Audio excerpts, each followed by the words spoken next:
Meu corpo jazia na rua. Mas uma voz me disse, ainda não é o fim. Era uma tarde de sábado, daquelas em que o sol parecia mais quente que o comum, como se o próprio céu quisesse nos lembrar de que a vida, embora às vezes pesada, ainda era um domingo. Eu havia saído cedo para resolver algumas coisas na cidade, mas nunca imaginei que aquele dia, tão comum no começo, se transformaria na maior batalha da minha vida. Até hoje, quando fecho os olhos, consigo ver cada detalhe daqueles momentos, como se o tempo tivesse gravado tudo em minha memória para que eu nunca esquecesse a misericórdia do Senhor. Tudo começou com uma dor de cabeça forte, daquelas que apertam as têmporas e fazem os olhos doerem. Pensei que fosse apenas cansaço, afinal, havia trabalhado muito naquela semana. Tomei um remédio, bebi água e segui meu caminho. Mas conforme as horas passavam, a dor não melhorava. Pelo contrário, parecia que algo dentro de mim estava se rebelando. Cheguei a sentir um formigamento nos braços, como se agulhas finas estivessem picando minha pele por baixo. Deve ser ansiedade, pensei. Respirei fundo e tentei me acalmar, mas uma sensação estranha de fraqueza começou a tomar conta do meu corpo. Minhas pernas, que sempre me sustentaram com firmeza, agora tremiam como se fossem de gelatina. Foi quando decidi voltar para casa. Mal havia dado alguns passos, uma tontura tão forte me atingiu que tive que me apoiar em um poste. O mundo ao meu redor começou a girar, como se eu estivesse dentro de um redemoinho. As vozes das pessoas na rua soavam distantes, abafadas, como se estivessem falando debaixo d'água. Meus joelhos fraquejaram, e antes que eu pudesse reagir, meu corpo desabou no chão. Não foi uma queda qualquer, foi como se algo dentro de mim tivesse se desligado de repente. Caí de lado, e o impacto foi tão forte que senti o gosto de sangue na boca. Quando abri os olhos, tudo estava embaçado. Vi pessoas paradas ao meu redor, olhando para mim com expressões de espanto. Alguém se ajoelhou e perguntou: "Moço, você está bem?" Tentei responder, mas minha língua parecia pesada, como se não obedecesse aos meus comandos. Só consegui balbuciar algumas palavras sem sentido. O medo começou a me dominar. O que está acontecendo comigo? Pensei. Nunca havia sentido algo assim. Era como se meu corpo já não fosse meu, como se uma força invisível estivesse me arrastando para um lugar escuro. Uma senhora com o rosto marcado pela preocupação, segurou minha mão e disse: "Vou chamar uma ambulância." Ouvi-a falar ao telefone, mas as palavras dela soavam como um eco longínquo. Enquanto isso, uma dor aguda atravessou meu peito, como se uma faca estivesse sendo cravada bem no meio das costelas. Respirei fundo, mas o ar não entrava. Era como se meus pulmões tivessem se fechado. "Senhor, o que é isso?" clamei em meu coração. Não havia medo maior do que aquele, o medo de não conseguir mais respirar, de ver a vida escapando sem que eu pudesse fazer nada. A ambulância chegou rápido, mas cada segundo parecia uma eternidade. Os paramédicos se ajoelharam ao meu lado e começaram a fazer perguntas. "Você tem algum problema de saúde? Toma algum remédio?" Tentei responder, mas as palavras não saíam. Só conseguia mover os olhos, e mesmo assim com dificuldade. Um deles colocou um aparelho no meu dedo e olhou para a tela com seriedade. "Pressão muito baixa", murmurou. "Vamos levá-lo agora." Dentro da ambulância tudo ficou ainda mais confuso. As luzes pisca-pisca, o barulho da sirene, as vozes apressadas, tudo se misturava em minha mente como um pesadelo. Senti que estava sendo levado para longe, não só da rua, mas da vida que eu conhecia. Uma voz dentro de mim gritava: "Não pode ser assim. Não agora." Mas meu corpo não respondia. Era como se eu estivesse preso dentro de uma caixa, observando tudo de fora, sem poder interferir. Chegamos ao hospital, e tudo se tornou ainda mais acelerado. Médicos e enfermeiros corriam ao meu redor, falando termos que eu não entendia. "AVC hemorrágico", ouvi alguém dizer. "Risco de parada." Aquelas palavras ecoaram em minha mente como um trovão. "AVC? Parada? Como assim?" Eu era jovem, saudável, nunca tinha tido nada sério na vida. Como isso poderia estar acontecendo comigo? Foi então que, no meio daquele caos, uma paz estranha me invadiu. Não era uma paz humana, daquelas que vêm quando as coisas estão bem. Era algo maior, algo que vinha de cima. E no meio daquela confusão toda, ouvi uma voz. Não foi um som alto nem um trovão, mas uma voz suave, como um sussurro no vento, que disse claramente: "Ainda não é o fim." Aquilo me chocou. Não era uma voz humana. Era como se Deus estivesse ali bem ao meu lado, falando diretamente ao meu coração. Lágrimas brotaram dos meus olhos, não de dor, mas de alívio. "Senhor", clamei em pensamento, "se é a tua vontade, me cura. Mas se não for, que a tua vontade seja feita." Não era uma oração de desespero, mas de entrega. Naquele momento entendi que não importava o que acontecesse, Eu estava nas mãos daquele que me criou. Os médicos começaram os procedimentos. Agulhas, soros, exames, tudo era uma sucessão de dor e desconforto. Mas estranhamente meu coração estava tranquilo. Enquanto eles trabalhavam, eu orava. Não eram orações longas ou elaboradas, mas palavras simples, como as que aprendi desde criança na congregação. Senhor Jesus, tem misericórdia de mim. Senhor, se for da tua vontade, restaura-me. E a cada palavra parecia que uma força invisível me sustentava. Passaram-se horas. Ou dias. Não sei ao certo. O tempo no hospital é diferente, as horas se arrastam quando se está sofrendo, mas voam quando se está esperando uma boa notícia. Minha família chegou. Vi o rosto da minha mãe, marcado pelas lágrimas, meu pai com os olhos vermelhos de tanto chorar, meus irmãos em silêncio, com as mãos entrelaçadas em oração. Aquilo me partiu o coração. Nunca havia visto meus pais tão abalados. Minha mãe segurou minha mão e disse, com a voz trêmula, filho, nós estamos orando por você. Deus não vai te deixar. E eles oraram. Não foram orações curtas, daquelas que se faz por obrigação. Foram orações de fé, daquelas que brotam do fundo da alma. Meu pai, com as mãos postas sobre minha cabeça, clamou, Pai Celestial, Tu que és poderoso para fazer muito mais do que tudo quanto pedimos ou pensamos. Nós te pedimos pela vida do nosso filho. Tu conheces o seu coração, sabes que ele te ama. Se for da Tua vontade, restaura a saúde dele para que ele possa continuar servindo-te. Minha mãe, ao meu lado, chorava e dizia, Senhor, eu entrego meu filho nas Tuas mãos. Faz como achares melhor, mas dá-nos forças para aceitar. Os médicos, depois de muitos exames, vieram com um diagnóstico mais detalhado. Disse-me que eu havia tido um AVC hemorrágico, uma ruptura de um vaso sanguíneo no cérebro. Era grave, muito grave. As chances de recuperação total eram pequenas, e havia risco de sequelas permanentes. Você pode não voltar a andar como antes, disse um deles com seriedade. Pode haver dificuldade na fala, na coordenação. Vamos fazer tudo o que pudermos, mas prepare-se para um longo processo. Aquilo deveria ter me abalado, mas estranhamente não me abalou, porque eu já havia ouvido aquela voz. Ainda não é o fim. Aquelas palavras ecoavam em minha mente como uma promessa. Não era uma garantia de cura imediata, mas era uma certeza de que, independentemente do que acontecesse, Deus estava no controle. Os dias no hospital foram difíceis. A fisioterapia doía. Os exercícios para recuperar a fala eram frustrantes. Havia momentos em que eu queria desistir, em que a dor física e o cansaço mental me faziam pensar: será que vale a pena? Mas então me lembrava da voz, e das orações da minha família, e dos irmãos da congregação, que vinham me visitar, trazendo palavras de ânimo e cantando hinos ao meu lado. Um irmão mais velho, com os olhos cheios de lágrimas, segurou minha mão e disse, lembra do que está escrito? O Senhor é a minha força e o meu escudo, nele o meu coração confia, e dele recebo ajuda. Não desanime, irmão. Deus não te abandonou, e Deus não tinha abandonado. Pouco a pouco, comecei a ver melhoras. Primeiro, consegui mover os dedos das mãos. Depois, levantei o braço. Um dia, com muito esforço, dei alguns passos com ajuda. Cada pequena vitória era um milagre. Os médicos ficavam surpresos.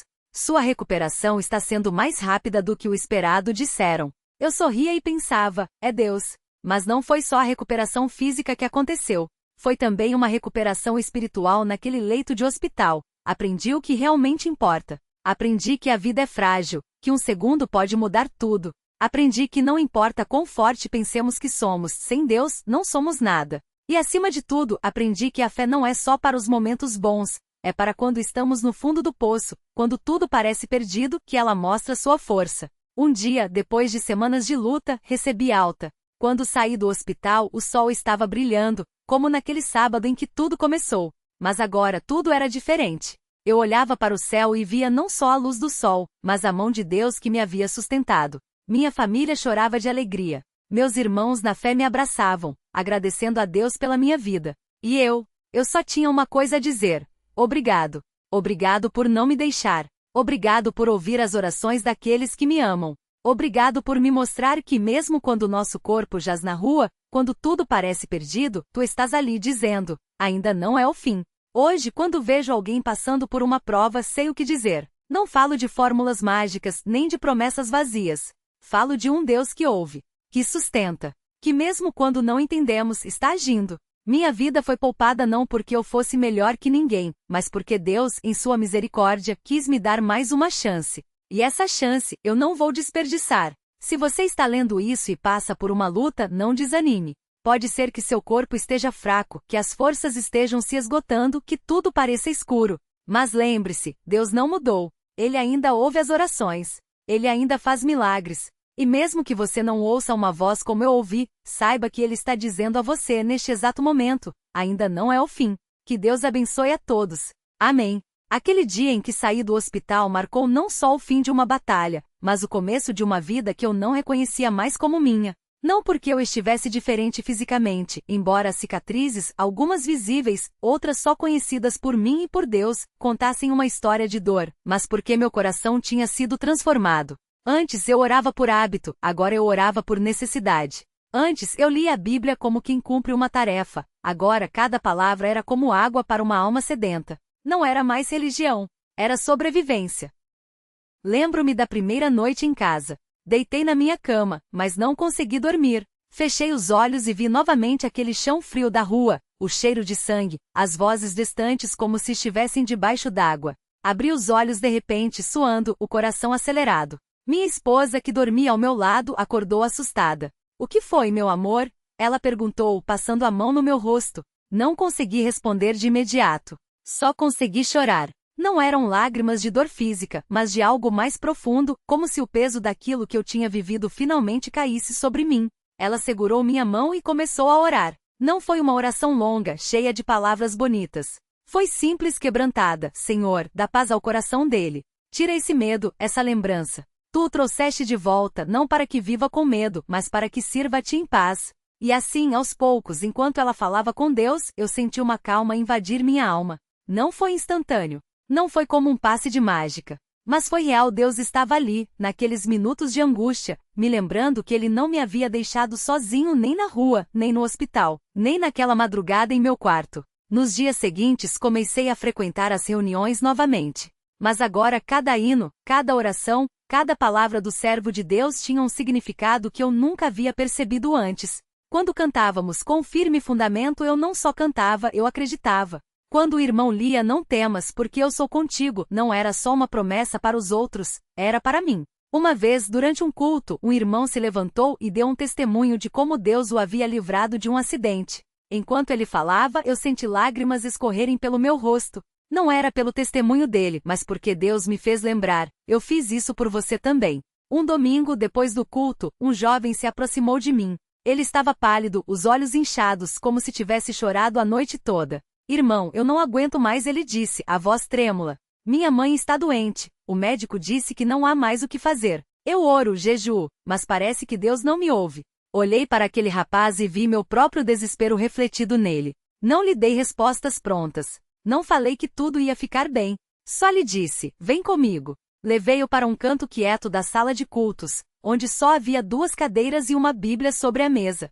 Sentamos, e eu contei minha história. Não para me exibir, mas para mostrar que Deus não desampara. Enquanto falava, ele chorava. E eu também, porque lembrei-me de como, na minha dor, Deus usou irmãos para me segurar. Quando terminei, ele olhou para mim e perguntou, mas como o Senhor conseguiu não desistir? Eu não tinha uma resposta inteligente. Só pude dizer, porque no meu pior momento, Deus me fez sentir que não estava sozinho.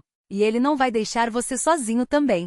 Então peguei a Bíblia, abri em Salmos 34 e li, chegai-vos a Deus, e Ele vos ouvirá, e os vossos corações se alegrarão. Oramos juntos. Não foi uma oração de 10 minutos, cheia de palavras rebuscadas. Foi um clamor, um grito de socorro a um pai que ouve. Dias depois, aquele jovem voltou. Desta vez, seus olhos tinham um brilho diferente. Irmão, minha mãe melhorou, ele disse. Os médicos não entendem, mas ela está respondendo ao tratamento. Eu só vim agradecer. Não era um milagre espetacular, do tipo que vira notícia. Era um milagre silencioso, daqueles que só quem passa pela prova entende. E ali, mais uma vez, vi a mão de Deus agindo. Não porque eu fosse especial, não porque aquele jovem merecesse mais que outros, mas porque Deus, em sua bondade, escolhe se revelar quando menos esperamos. Com o tempo, comecei a visitar hospitais. Não como um pregador, não como alguém que tinha todas as respostas, mas como alguém que já esteve no vale da sombra da morte e pode dizer, Deus está aqui também. Uma vez conheci um homem que havia perdido as pernas em um acidente. Ele estava amargurado, revoltado. Por que Deus deixou isso acontecer? Ele me perguntou. Não lhe dei explicações teológicas. Só lhe disse, eu também já perguntei isso. E sabe o que Deus me mostrou? Que mesmo no sofrimento Ele está conosco. Não para nos dar respostas, mas para nos dar força. O homem não chorou, não sorriu, mas pela primeira vez em semanas ele permitiu que alguém orasse por ele. Em casa minha família também mudou. Minha esposa, que sempre foi uma mulher de oração, agora orava comigo de uma forma diferente. Não eram mais palavras ditas por obrigação, mas diálogos com Deus. Minhas filhas, que antes só iam aos cultos porque eram levadas, agora perguntavam sobre as passagens que líamos, queriam entender mais.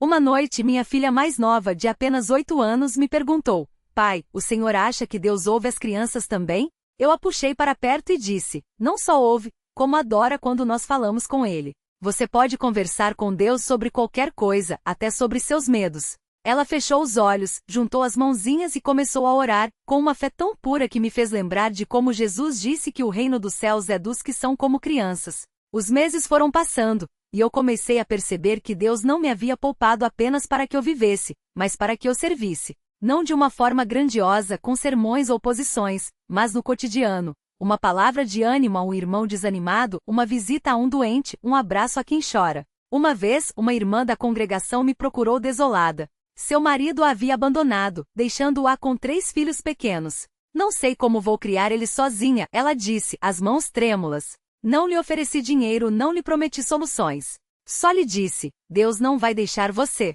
Ele é pai dos órfãos e amparo das viúvas. Vamos orar. E oramos. Não uma, mas muitas vezes. Com o tempo ela encontrou trabalho, os filhos foram aceitos em uma escola cristã, e acima de tudo, ela encontrou paz. Não porque suas dificuldades tinham acabado, mas porque ela aprendeu a confiar em quem nunca falha. Há pouco tempo, sonhei com aquela rua novamente. No sonho eu estava deitado no mesmo lugar, mas desta vez não havia dor. Havia uma luz e uma voz que dizia, você não entende agora, mas um dia entenderá. Acordei suando, mas em paz, porque agora eu sei que mesmo quando não entendemos, Deus está no controle. Não é uma fé cega, é uma fé provada. Não é uma esperança vã, é uma certeza que nasce de quem já foi tirado das trevas para a maravilhosa luz. Hoje, quando vejo alguém passando por provas, não digo que sei como é. Digo que sei quem pode ajudar. Não falo de fórmulas, falo de um Deus que se importa. Não prometo que a dor vai acabar amanhã, mas garanto que Ele não vai abandonar. Porque se há uma coisa que aprendi quando meu corpo jazia na rua, é que Deus não mede o seu amor pela nossa força, mas pela sua fidelidade. E Ele é fiel. Se você está lendo isso e sente que não há mais saída, que a dor é grande demais, que Deus se esqueceu de você, eu lhe digo, não foi esquecimento. Às vezes, Ele nos leva ao limite para que possamos ver que o seu braço nunca encurta. Que mesmo quando tudo parece perdido, Ele está ali sussurrando, confia em mim, ainda não é o fim. E quando chegar o dia em que este corpo, de fato, jazer na terra para sempre, não terei medo. Porque sei que não será o fim, mas o começo da eternidade com aquele que me sustentou em vida e me receberá em glória. Até lá seguirei servindo, seguirei contando, seguirei agradecendo. Porque cada dia é um milagre. Cada respiração, uma mercê. Cada prova superada, um testemunho de que Deus é bom. Que Ele abençoe a todos os que leem estas palavras. Que Ele conforte os que choram, fortaleça os que estão fracos e lembre a cada um de nós que não importa quão escura seja a noite, amanhã virá. E com ela, a voz do Senhor dizendo, levanta-te porque ainda há muito por fazer. Amém.